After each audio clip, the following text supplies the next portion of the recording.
Yes, good morning, class 8 students. We are from Everest Coaching Institute फुवाड़ा. आज हम discussion करेंगे combustion and flame की. Combustion जलना मतलब हमने किसी माचिस से किसी पेपर को आग लगाई तो वह कंबस्चन है. कोल है, पेट्रोल है, ठीक है. कंबस्चन में जैसे पेट्रोल इंजन है तो उससे इंजन के अंदर पेट्रोल को आग लगती है और ऑक्सीजन के प्रेजेंस में, और वहाँ से फिर वो एनर्जी देता है और हीट देता है. तो कंबस्चन एक केमिकल प्रोसेस है. केमिकल प्रोसेस इसलिए है कि हम केमिकल प्रोसेस है कि इरिवर्सिबल प्रोसेस होता है, ठीक है. जैसे आपने कोल को बंद किया तो ऐश बन गई, तो वो एक केमिकल प्रोसेस है. फिजिकल प्रोसेस का मतलब होता है मैंने बड़े कोयले के पीस को, कोल को छोटे पीसेस में कन्वर्ट कर दिया, ठीक है. Combustion is a chemical process in which substance reacts with oxygen to give off heat, and the substance which undergoes combustion is said to be combustible in what? Nature. तो वो combustible है जिसको आग लगती है या फायर बोलते लगती है. It is called as what? Fuel. Fuel है वो. Fuel तीन तरीके से होता है. एक solid, liquid और what? Gas. जो नॉर्मली हम लोग यूज़ करते हैं सॉलिड फ्यूल, उसमें वुड और काऊ डंग केक्स आते हैं. और लिक्विड फूड में जैसे कि हम मोटर व्हीकल्स में यूज़ करते हैं डीजल, पेट्रोल या कैरोसिन जो घरों में यूज़ होता है, या गैसेस फूड की एग्जांपल है एलपीजी या बायो गैस. एयर एक इम्पॉर्टेंट सोर्स है बर्निंग के लिए. आप कोई भी एक्सपेरिमेंट करें, आप एक कैंडल को आग लगाएं और उसके ऊपर आप बीकर से कवर कर दें, कुछ देर बाद कैंडल बंद हो जाएगी अपने आप, क्योंकि उसके पास ऑक्सीजन नहीं है. और oxygen is the main what substance. ये चार्ट आपकी अंडरस्टैंडिंग के लिए बनाया गया है जहाँ पे हमने वेरियस काइंड्स ऑफ मटेरियल लिखे गए हैं और क्या वो कंबस्टिबल है या नॉन कंबस्टिबल, ये भी आपको देखना है. कंबस्टिबल में जैसे वुड है, पेपर है, कैरोसिन है, स्ट्रॉ है, ठीक है, या मैस्टिक है. और नॉन कंबस्टिबल में जैसे ग्लास हो गया, ठीक है जी, और आपका चारकोल हो गया, और स्टोन पीस हो गया, और ये आपका आयरन नेल हो गया. तो कैटेगराइजेशन है जिनको है, जिनको नहीं लगती वो नॉन कंबस्टिबल है, बेशक ऑक्सीजन है या नहीं है. फिर हम आते हैं कि हाउ मैचस्टिक बर्न्स. ये जो फोटोग्राफ है इस पिक्चर से आपको दिख रहा होगा कि stages of burning of matchstick. आप देखते हैं कि अलग अलग तरह की कोटिंग है. एक वुड स्टिक के ऊपर कुछ मटेरियल पेस्ट किया जाता है और उस मटेरियल को हम जब किसी रफ सरफेस के ऊपर रब करते हैं तो वो ये बर्निंग शुरू हो जाती है. उसके काफ़ी लॉजिक हैं. लॉजिक ये सबसे बड़ा ये है कि वुड को एकदम तो आग नहीं लगेगी, तो वुड को आग लगाने के लिए पहले हमने इतनी हीट जनरेट करनी पड़ेगी कि वो उसके वुड के इग्निशन टेम्परेचर तक पहुंचे. इग्निशन टेम्परेचर होता है वो टेम्परेचर जहाँ पे किसी भी चीज़ को आग लग सकती है. जैसे आपने पेट्रोल फेंका, आपने माचिस लगाई, फटाफट आग लगी, जबकि डीजल में उसको आग लगने में टाइम लगता है, ठीक है. तभी आप बहुत देखते हैं कि डीजल कार्स और पेट्रोल कार्स में वाइब्रेशन का फ़र्क है, क्योंकि डीजल उस टेम्परेचर पे जाके बर्न होता है और उसको टाइम लगता है हीट होने के लिए, ठीक है. When matchstick head is rubbed on a matchstick box the heat generated causes the phosphorus on its head to what burn.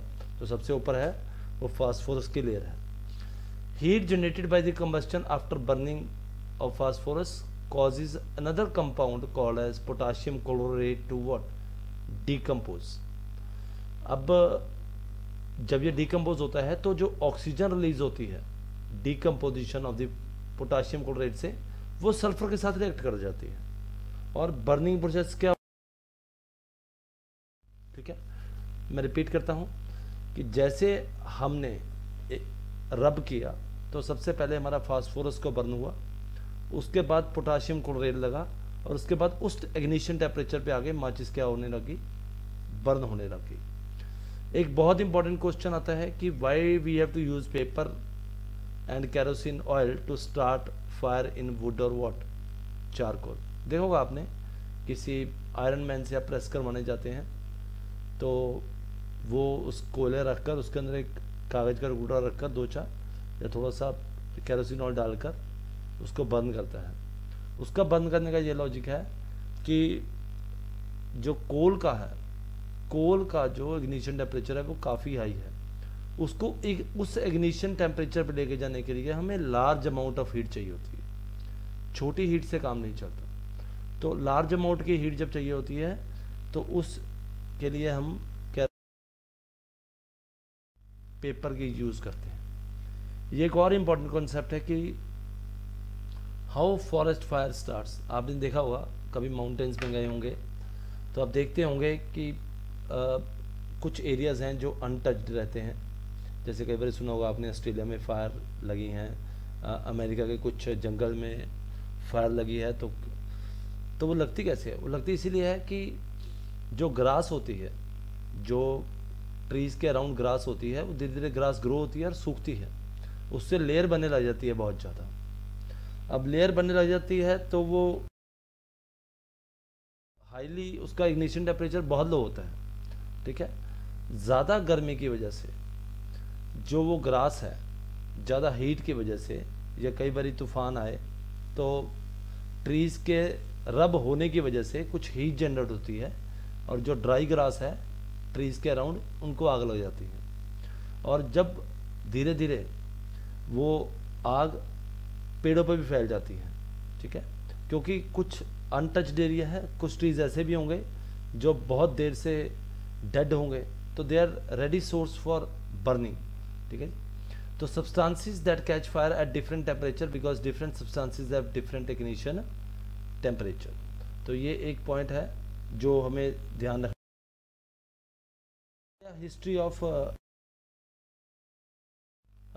History of match box बहुत पुरानी है। कोई 5000 साल से पहले लोग स्मॉल पाइन वुड को डिप सल्फर में कर कर यूज़ किया जाता था मैच बॉक्सेस में इन एशियंट इजिप्ट, जबकि मॉडर्न मैच बॉक्सेस सिर्फ 200 ईयर्स पहले ही आते थे। एक मिक्सचर है एंटीमनी ट्राइसल्फेट, पोटाशियम क्लोराइड और वाइट फॉस्फोरस का, with some glue and starch was applied on the head of the matchbox made of what suitable wood। तो नॉर्मली इसके लिए पॉपुलर ट्रीज यूज़ होते हैं जो बहुत हल्के होते हैं और वो रब करने पे टूटते भी नहीं है। नॉर्मली हम देखते हैं कि मैच बॉक्सेस हम लेके आते थे, पहले मैच बॉक्सेस थोड़ा सा प्लास्टिक टच में भी आती थी बहुत देर पहले, पर प्रॉब्लम ये रहती है कि वो थोड़ा सा ज़्यादा प्रेशर की वजह से टूट जाती थी। तो लोग बोलने लग गए, जैसे आप देखेंगे नॉर्मल मैच बॉक्स और होम लाइट के मैच बॉक्स में फ़र्क है, उनकी जो थिकनेस है वुड की। जब भी इस मैच बॉक्स जो डिप किया गया मैंने सल्फ़र में, फास्फोरस में और पोटाशियम क्लोराइड में, जब उसको रफ सरफेस पे रब किया गया तो वाइट फास्फोरस जो है वो उसको आग लग गई due to heat of what, friction. This starts the combustion of what, matchbox. जबकि वाइट फॉस्फोरस बहुत डेंजरस है in the for the workers who are in the manufacturing of what, matchboxes, ठीक है। आज की date में safety matchboxes सिर्फ antimony triphosphate और पोटाशियम क्लोराइड यूज़ करते हैं, ठीक है जी। Rubbing of the surface was powdered glass and little red phosphorus, जो कि पुराने फॉस्फोरस के मुकाबले थोड़ा सा कम डेंजरस था। डेंजरस तो है।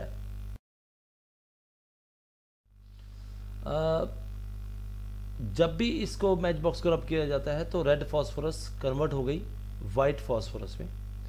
इसकी इमीडिएट हीट से पोटाशियम क्लोराइड जो मैच बॉक्स के साथ था हेड पे, उसको इतनी हीट मिली कि उसने एंटीमनी ट्राइफॉस्फेट को भी गर्म कर दिया और उससे कंबस्टन क्या होगी, शुरू होगी। कोई भी सब्सटेंस तब तक आग नहीं लगेगी जब तक हम उसके इग्निशन टेम्परेचर पे नहीं जाएंगे। आपने देखा होगा कई लोग स्टोव चलाते हैं तो मैच बॉक्स को जलाकर थोड़ा सा कैरोसिन उसमें से निकाल कर उसमें रख देते हैं, क्योंकि आप देखते हैं केरोसिन को जलने में क्या लगता है, टाइम लगता है। वुड, लकड़ एकदम नहीं उसको आग पकड़ेगी और उसका इग्निशन टेम्परेचर नीचे लेके आना पड़ेगा, इसीलिए केरोसिन ऑयल को लगाया जाता है। आप देखते होते हैं हमारे यहाँ मकर संक्रांति के फंक्शन पे लोग लगाते हैं, ठीक है, बॉन फायर बोलते हैं, तो उसके ऊपर कुछ ऑयल लगाना पड़ता है पहले, या लोग घी भी डालते हैं, ठीक है। और कुछ सब्सटेंसेस जिनके इग्निशन टेम्परेचर बहुत लो हैं वो बड़ी जल्दी आग पकड़ते हैं, जैसे अल्कोहल, एलपीजी। और हमारा आज का जो इस चैप्टर का पार्ट होगा वो होगा how do we control fire, ठीक है जी।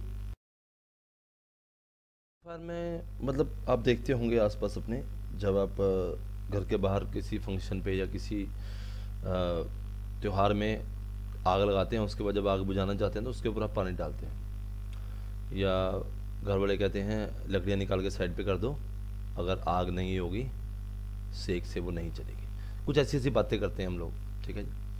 उसका लॉजिक क्या है कि हमने जब भी फायर होती है उसको ऑक्सीजन सप्लाई रोकनी है। ऑक्सीजन सप्लाई रोकने के काफ़ी ऑप्शंस हैं हमारे पास। फोम भी यूज़ करते हैं हम लोग पेट्रोल पंप के ऊपर। एक एडवाइस भी है कि पेट्रोल पंप पे जब आग लगती है तो लोग पानी से नहीं आग बुझाते, क्योंकि जो पेट्रोल है उसकी डेंसिटी वो हल्का है पानी से, और वो पानी के ऊपर आ जाता है, तो जहाँ जहाँ पानी जाएगा वहाँ वहाँ पेट्रोल भी पहुँचेगा और आग भी बढ़ेगी। तो इसलिए उसके ऊपर फोम का यूज़ करते हैं, या सैंड का, क्योंकि सैंड उसको अब्जॉर्ब कर लेता है और उसको फैलने नहीं देता, और फोम उसको हेल्प करता है एक ही चीज़ करने के लिए कि उसकी ऑक्सीजन की जो सप्लाई है उसको कट ऑफ कर देता है, ठीक है। तो हम बात करते हैं कि when a fire takes place in any building water cools the combustibles material its ignition temperature. तो पानी फेंका जाता है आग लगती पे, तो उसका वो इग्निशन टेम्परेचर से नीचे ले जाता है, फिर आग कंटिन्यू नहीं होती, ठीक है। और ये मेजर लॉजिक है फायर को स्प्रेड करने से, रोकने से। Water vapours also surround the combustible materials helping in cutting the supply of oxygen. तभी आप देखा होगा कई जगह फायर कंट्रोल सिस्टम लगे हैं, स्प्रिंकलर लगे होते हैं, ठीक है। The 3 essential requirements for the fire to continue are fuel, air and what, heat. तो मैंने एयर की सप्लाई को रोक दिया। तो फायर एक्सटिंग्विशर का काम क्या है कि फायर और एयर के बीच की जो सप्लाई है उसको मैं कंबस्टन का मतलब है कि burning of any substance which can give us heat और लाइट, ओके। अब इसमें ये दो तरह के होते हैं। एक तो होता है स्पॉन्टेनियस कंबस्टन। मैंने पेट्रोल को आग लगाई, एकदम आग लग गई, ठीक है, एकदम स्टार्ट्स बर्निंग। एक होता है कि मैंने गैस के सिलेंडर या कुछ ऐसी चीज़ की जिसके उसको आग लगाई और वो बहुत ज़्यादा फट गया। जैसे हम फायर क्रैकर की बात करते हैं, एक्सप्लोजन, ठीक है, वो एक बेस्ट एग्जांपल है एक्सप्लोजन की, जिसमें फास्फोरस एकदम रिएक्ट होता है हवा से और वो बस्ट हो जाता है, ठीक है, विद ह्यूज क्रैकिंग साउंड। तो कंबस्टन जिसमें मटेरियल सडनली बस्ट हो जाती है फ्लेम्स में, उसको हम बोलते हैं स्पॉन्टेनियस, एकदम। Petrol is one example, firecracker is another example which we called into explosion. आ गया हमारा स्ट्रक्चर ऑफ फ्लेम में हम ये देखेंगे कि जो कैंडल की फ्लेम है उसको हम कैसे अंडरस्टैंड करें मतलब आपने देखा होगा कि कभी घर में कोई कुक आता है तो वो लकड़ी से आग लगाता है, और वो आग को सेट इसलिए करता है ताकि जो लकड़ी की टॉप मोस्ट लेयर की फ्लेम है वो मेरे जो रखा हुआ यूटेंसिल उसके ऊपर तक पहुंचे। उसका एक लॉजिक है, क्योंकि वो सबसे हॉट वाला जोन है, ठीक है जी। तो कई लोग क्या करते हैं, जब भी आपने देखा हो गोल्ड स्मिथ जैसे हम लिखा हुआ है, वो टॉप लेयर के ऊपर रख के उसको ब्लोअर से ब्लो करके गोल्ड को गर्म करता है, जो उसको चेंज करने की पोजीशन कोशिश करता है, क्योंकि उसको पता है कि जो टॉप लेयर है वही सबसे ज़्यादा क्या है, हॉटेस्ट है। तो जैसे लिखा हुआ है, this substances which vaporise during burning give flames like kerosene, burning of candle. जबकि चारकोल एक फ्लेम नहीं देता, कोयला जो आयरन मैन यूज़ करते हैं आयरनिंग ऑफ द क्लोथ्स के लिए, वो नहीं देता।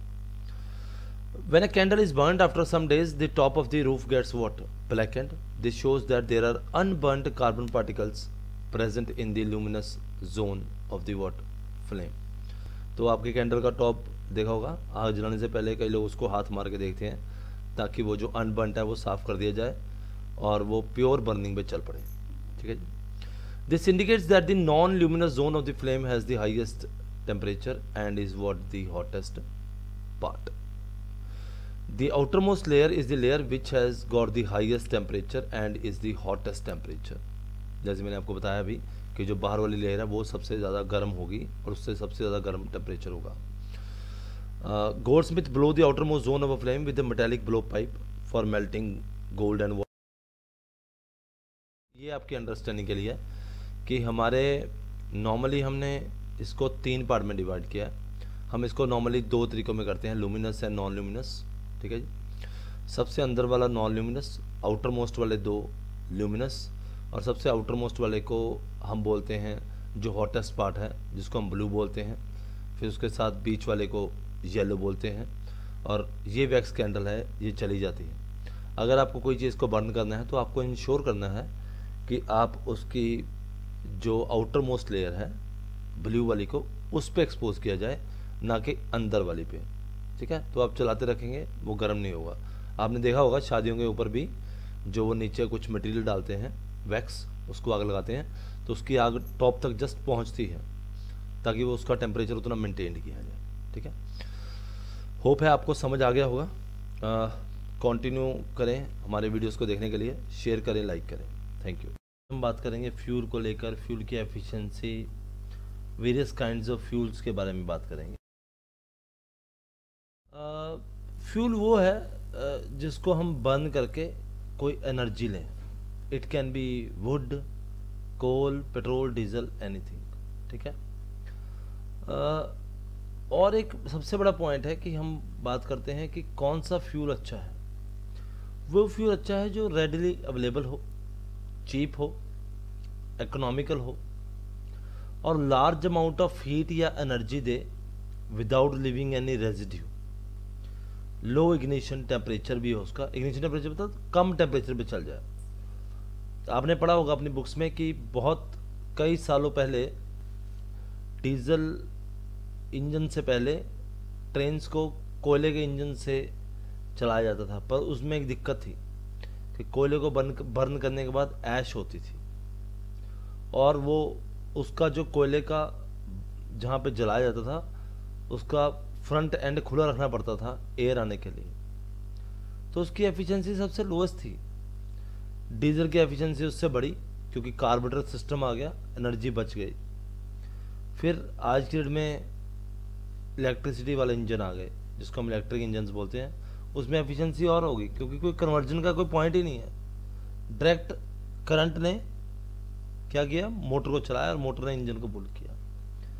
तो लो इग्निशन टेम्परेचर सबसे ज़्यादा इंपॉर्टेंट है। ठीक है, डीजल का इग्निशन टेम्परेचर ज़्यादा है। ठीक है, क्योंकि उस लेवल पे जाके डीजल को बर्न करना पड़ता है, तभी आप देखते हैं कि डीजल इंजन की कॉस्ट क्या है, वो पेट्रोल इंजन से ज़्यादा है। पर एक और भी लॉजिक है, और पर डीजल की जो एफिशिएंसी है, कैलोरीफिक वैल्यू है, वो पर केजी बर्न करने पे ज़्यादा एनर्जी देती है। ठीक है, efficiency की fuel efficiency is defined as the amount of the heat produced on complete combustion of 1 kilogram of fuel is called its calorific value. It is defined as the ratio of kilojoules per burning of 1 kg of fuel.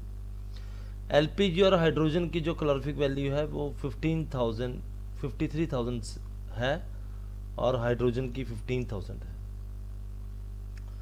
एक और problem है, हम बात करते हैं कि calorific value बहुत ज़्यादा होनी चाहिए, पर एक और भी प्रॉब्लम है, जितनी जिसकी कैलोरीफिक वैल्यू ज़्यादा होगी उतनी उसकी बर्निंग कंट्रोल करनी क्या होगी, मेरे लिए मुश्किल होगी।